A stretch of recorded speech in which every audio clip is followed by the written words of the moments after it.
រៀងលងស្រឡាញ់ម្ចាស់សំលេព្រមលិខិតលេងកំ ប្លែកជាមួយនឹងខ្ញុំស្នេហាមួយនេះគ្មានផ្លូវទៅរួចឡើយព្រោះត្រានត្រើយអូនគឺជាតារាល្បីពេលស្ងួនមកលេងកុនសឺតម្ដងបងរំភើបណាស់មានឱកាសបានថតរូបអនុស្សាវរីយ៍នឹងស្រីក្នុងនាមជាអ្នកគាំទ្រស្រឡាញ់ពី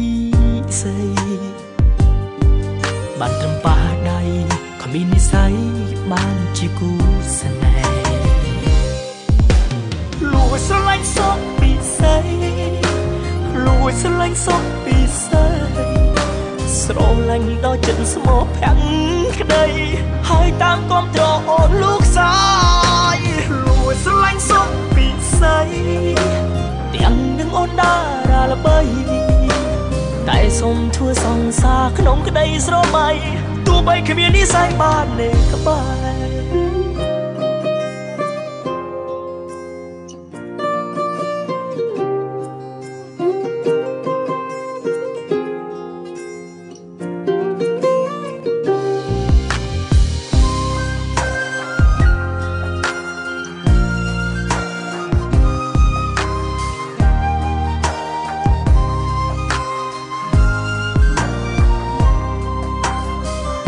ស្ងួនមកលេងកុនសឺតម្ដង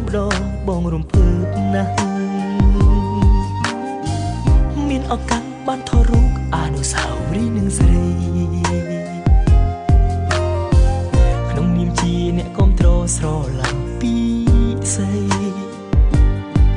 បានត្រឹមប៉ះដៃគ្មាននិស្ស័យបានជាគូស្នេហ៍លួចស្រឡាញ់សក់ពីស្រីលួចស្រឡាញ់សក់ពីស្រីស្រឡាញ់ដល់ចិត្តស្មោះភាំងក្តីហើយតាមគាំទ្រអូនលោកសាយលួចស្រឡាញ់សក់ពីស្រីទាំងនឹងអូនតារាល្បីតែសុំធ្វើសង្សារក្នុងក្តីស្រមៃទោះបីគ្មាននិស្ស័យបានលេងក្បែរលួចស្រឡាញ់សក់ពីស្រី